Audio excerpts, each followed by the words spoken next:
Aujourd'hui, on va poursuivre le cours sur les fonctions linéaires et affines. On s'était arrêté hier sur la construction de la courbe représentative d'une fonction linéaire. On s'était intéressé à la fonction linéaire f de point x donne moins 0,4 fois x. L'exercice demandait de tracer la représentation graphique de cette fonction linéaire, qui est la fonction linéaire de coefficient moins 0,4. On a vu que pour la tracer, il suffisait de dire que sa courbe représentative était une droite qui passait par l'origine, de trouver un autre point que l'origine, n'importe lequel, donc qui appartiendrait à la courbe représentative. En l'occurrence ici, on a choisi nous le point d'abscisse 5 en calculant l'image de 5. Et une fois qu'on a les deux points, on peut tracer la droite qui représente graphiquement la fonction linéaire. Donc maintenant, on va faire autre chose. On va connecter quelque chose que vous savez déjà, qui est par rapport à la proportionnalité. On va le connecter aux fonctions, et plus exactement aux fonctions linéaires, parce qu'il y a une propriété ici très importante qui consiste à dire que, et à observer que toute situation de proportionnalité, en termes de fonction, en fait, si on interprète la proportionnalité en termes de fonction, eh bien c'est une fonction linéaire qui intervient. Autrement dit, la fonction linéaire, c'est ce qui traduit la proportionnalité en termes de fonction. Donc on va voir ça ici, fonction grand C, fonction linéaire et proportionnalité. Donc on va rappeler ce que c'est que la proportionnalité. Donc définition, deux grandeurs sont dites proportionnelles quand on passe de l'une à l'autre en multipliant par un coefficient constant. Donc vous voyez ici, quand on passe de l'une à l'autre, et bien typiquement, on pourrait considérer qu'on applique une fonction pour passer de l'une à l'autre. Et donc la fonction que l'on applique quand les grandeurs sont proportionnelles, c'est une fonction linéaire. Donc c'est ça qu'on va dire ici. Alors je vais prendre un exemple. D'abord.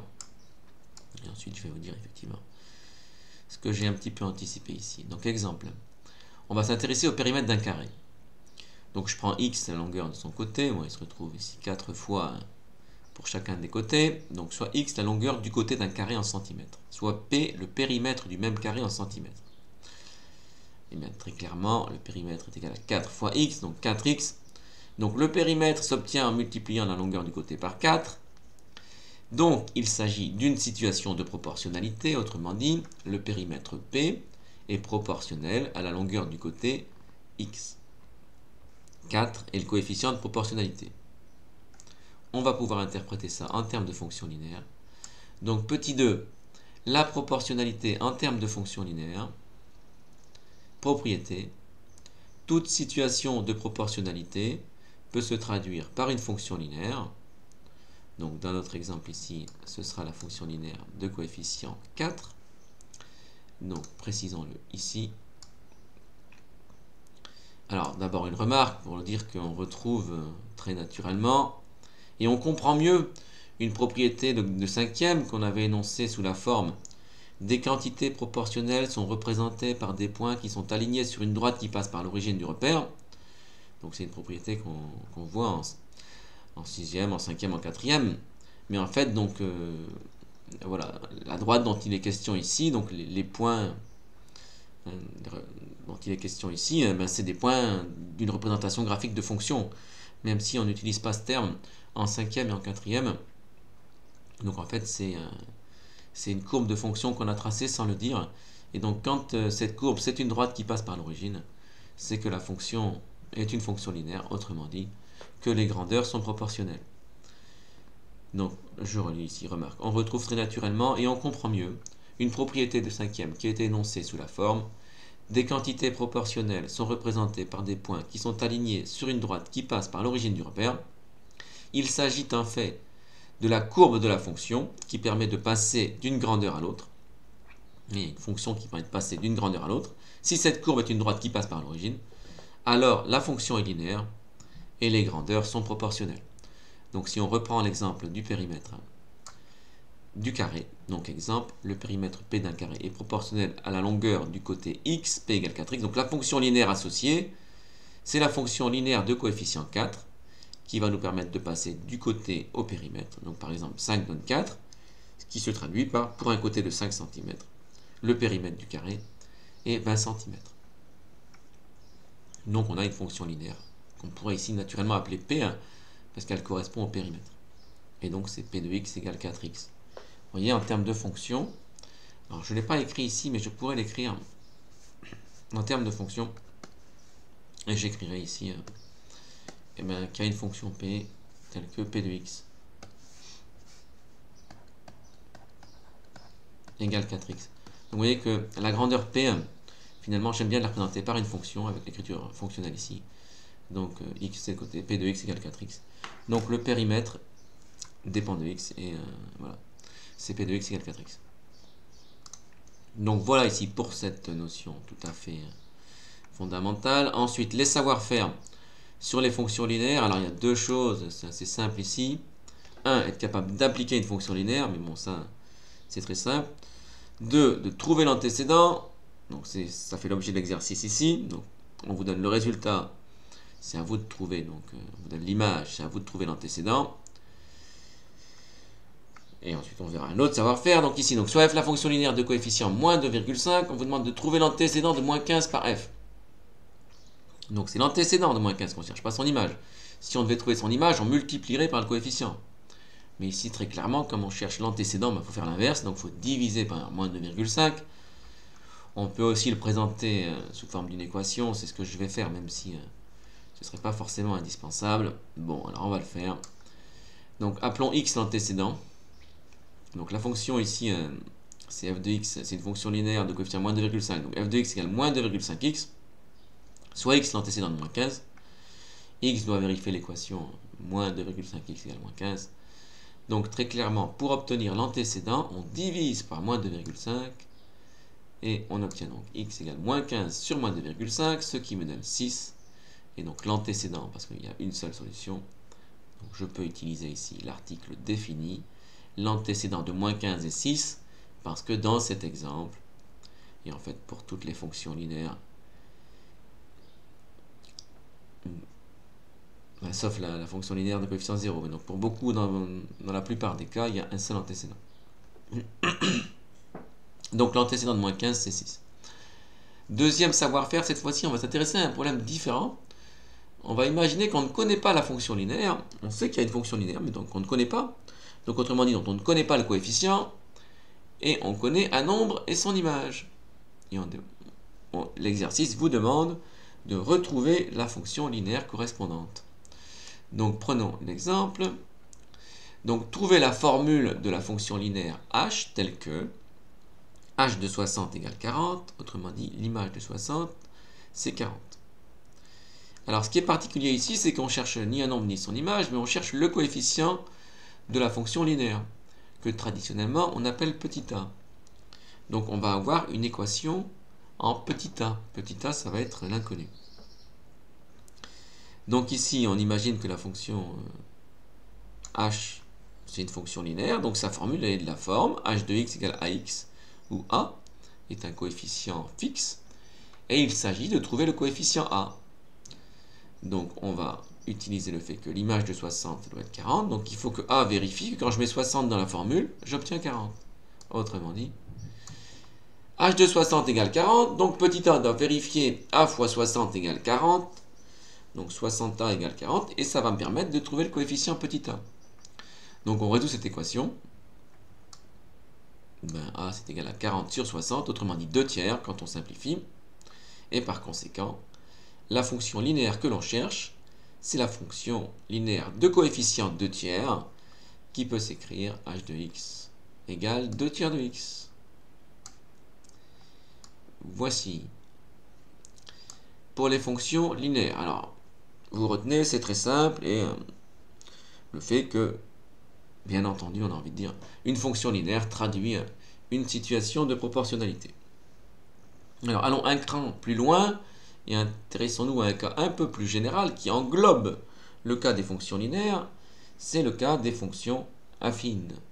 Et donc, on va faire un peu pareil que ce qu'on a fait pour les fonctions linéaires, apprendre à tracer la courbe représentative, etc., etc., et quelques savoir-faire ici. Donc allons-y, ce n'est pas spécialement compliqué, ça nous permet de revoir des notions sur les fonctions. Alors, notions à retenir sur les fonctions affines. Donc déjà la définition, une fonction affine, on a vu qu'il y avait deux coefficients. En gros, c'est une fonction linéaire plus un petit bout en plus, constant. Donc ici, définition. Soit a et b deux nombres donnés, la fonction g de point x donne ax plus b, s'appelle une fonction affine. Donc par exemple, soit k la fonction affine k de point x donne 2x moins 1. Alors on est d'accord que moins 1 c'est pareil que plus moins 1. Donc ce cas-là c'est bien un cas de fonction affine.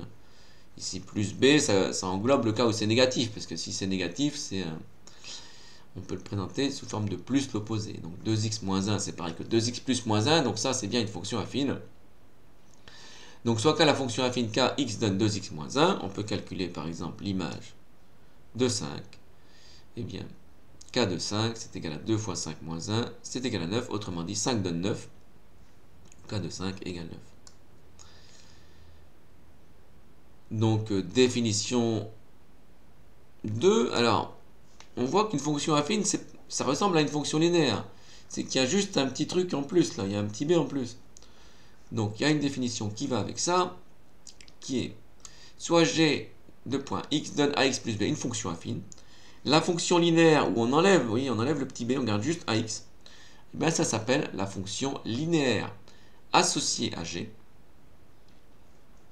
Donc voilà, c'est la partie linéaire de la fonction affine quelque part, son noyau linéaire quelque part. Voilà, donc c'est ce qu'on appelle la fonction linéaire associée à la fonction affine g. Donc par exemple, soit j la fonction affine j de point x donne moins 5x plus 12, sa fonction linéaire associée, c'est clairement la fonction linéaire de coefficient moins 5, autrement dit la fonction linéaire x donne moins 5x. Donc la fonction linéaire associée à la fonction affine j et la fonction linéaire f de point x donne moins 5x. Alors maintenant, la représentation graphique, alors on l'a dit en introduction, les fonctions affines, c'est les fonctions dont la courbe représentative est une droite. Donc maintenant, c'est quelque chose qui est acquis. On va considérer comme acquis quand on a une formule de fonction de ce type. Eh bien, on sait que sa courbe est une droite. Voilà, on pourrait le prouver. Voilà, bien, ici, on va considérer que c'est acquis. Donc quand on a une fonction de cette forme, autrement dit une fonction affine, forcément, sa courbe est une droite. Et comme forcément sa courbe est une droite, c'est assez facile de la tracer. Ben, il faut trouver deux points de la droite et ensuite on les relie. Donc on prend deux points de la droite suffisamment espacés pour que la courbe soit précise et ça permet de tracer la courbe représentative de la fonction affine. Donc faisons un exemple là-dessus, ça n'a rien de très compliqué. Alors la propriété évidemment fondamentale, c'est que la représentation graphique d'une fonction affine est une droite. Cette droite, si jamais elle passe par l'origine, c'est que la fonction est linéaire, mais sinon c'est une fonction affine qui n'est pas linéaire. Donc ici, conséquence, pour tracer la représentation graphique d'une fonction affine, il suffit de signaler que sa représentation graphique est une droite et de trouver deux points de la droite pour pouvoir la tracer. Donc faisons-le. Donc par exemple, prenons tracer la représentation graphique de la fonction f de point x donne moins 2,5x plus 4. Résolution. Premièrement, on reconnaît une formule de fonction affine. Donc forcément, la courbe sera une droite. Donc f est une fonction affine, donc sa courbe représentative est une droite D. On va donc maintenant chercher deux points de la droite. Alors on prend deux valeurs. Donc par exemple ici, moi j'ai pris f de moins 2 parce que ça va tomber pile. Donc f de moins 2, ça fait moins 2,5 fois moins 2 plus 4, donc 5 plus 4, donc ça fait 9. Donc par conséquent, le point A de coordonnées moins 2, 9 est un point de la droite D que je positionne sur le graphique. Ensuite, je prends une autre valeur pas trop proche, donc relative, suffisamment espacée et quand même, évidemment, que je peux tracer. Donc, par exemple, là, j'ai dû prendre 4, j'imagine, oui. Donc, on prend ensuite, par exemple, f de 4. Donc, f de 4, ça donne moins 10 plus 4, donc ça donne moins 6. Donc, j'obtiens un deuxième point de la droite, le point de coordonnée 4, moins 6, qui est ici. Et donc, forcément, la droite D, ben, c'est la droite AB. Je n'ai qu'à relier le point A et le point B pour obtenir la courbe représentative de la fonction f. Et donc j'ai fait, comme je l'avais fait pour les fonctions linéaires, un petit tableau de valeurs avec les 2 points ici, les coordonnées des 2 points que je viens de trouver. Donc voici ce savoir-faire. Alors, une dernière chose sur les fonctions linéaires pour aujourd'hui. Donc définition, encore une définition, mais en fait voilà, donc vous essayez de retenir ces définitions. Quand on a une fonction affine, donc g de point x donne à x plus b, chacun des deux coefficients y porte un nom. Donc il y a le coefficient petit a, il y a le coefficient petit b. Donc ces 2 points ils sont représentés graphiquement par la droite d, donc, parce qu'on sait que la courbe c'est une droite. Eh bien, petit a s'appelle le coefficient directeur ou la pente, et vous verrez pourquoi on appelle ça une pente de la droite d. Parce qu'en fait, il est caractéristique de l'inclinaison de la droite. Donc le coefficient petit a, ça s'appelle le coefficient directeur ou la pente de la droite d. On parle par rapport à la droite, en fait, par rapport à la représentation graphique. Donc petit a, c'est le coefficient directeur ou la pente de la droite d. Et petit b, ça s'appelle l'ordonnée à l'origine de la droite d. L'ordonnée à l'origine, on voit qu'en fait, c'est l'ordonnée parce qu'en fait, vous voyez, ici c'est 4 qui se lie sur l'axe des ordonnées. Donc c'est pour ça que ça s'appelle l'ordonnée à l'origine de la droite d. Donc je reprends. Quand on a une fonction affine, g de point x donne ax plus b. Le point a s'appelle le coefficient directeur ou la pente de la droite correspondante. Et le coefficient petit b, ça s'appelle l'ordonnée à l'origine de la droite d. Alors, la technique suivante, le savoir-faire suivant est un peu plus délicat. Eh bien non, c'est pas encore ça. J'anticipe. Alors, je vais d'abord donner ça ici. Donc, exemple. Soit j, la fonction affine j de point x donne moins 5x plus 12, représentée graphiquement par la droite d. Donc, le coefficient moins 5, donc c'est le coefficient directeur ou la pente de la droite d, est moins 5. Et l'ordonnée à l'origine de la droite d, c'est 12. Et donc, la partie suivante que l'on fera une autre fois, parce qu'elle est un petit peu plus délicate, c'est la lecture graphique des coefficients d'une fonction affine. Le principe est le suivant, quand on a une droite quelconque ici qui représente, enfin, sauf cas très particulier, qui représente une fonction affine, on voudrait juste à partir de cette droite lire graphiquement quelle est la valeur du coefficient petit a et quelle est la valeur du coefficient petit b. Donc c'est un petit peu plus difficile ça ici, et donc je vais le laisser pour la fois prochaine.